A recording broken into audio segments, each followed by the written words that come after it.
دل کی اصلاح ایمان کی بنیادی ضرورت ہے۔ انسانوں کی اصلاح اس کے دل کی اصلاح سے جڑی ہوئی ہے۔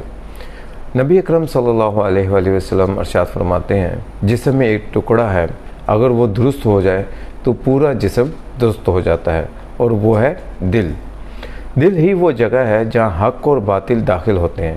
آنکھیں اور کان اس کے دروازے ہیں۔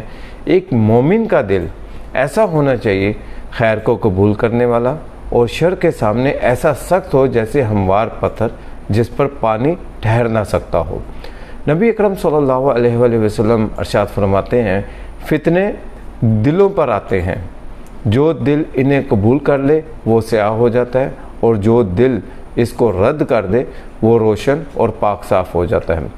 آخر کار دل دو قسم کے ہوتے ہیں، ایک سفید پاک صاف دل جس کو کوئی فتنہ نقصان نہیں پہنچا سکتا، اور دوسرا سیاہ دل جو نہ بھلائی کو پہچانتا ہے اور نہ برائی کو رد کرتا ہے۔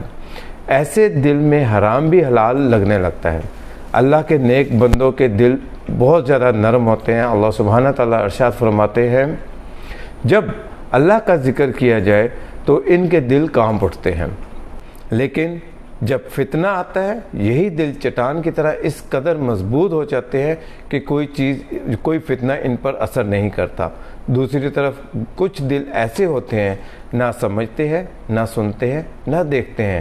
اللہ سبحانہ تعالیٰ ارشاد فرماتے ہیں، یہ لوگ چوپایوں کی طرح ہیں، یعنی جانوروں کی طرح ہیں، بلکہ ان سے بھی زیادہ گمراہ ہو چکے ہوئے ہیں۔ یہ دل برائی کو اپنے اندر جذب کر لیتے ہیں۔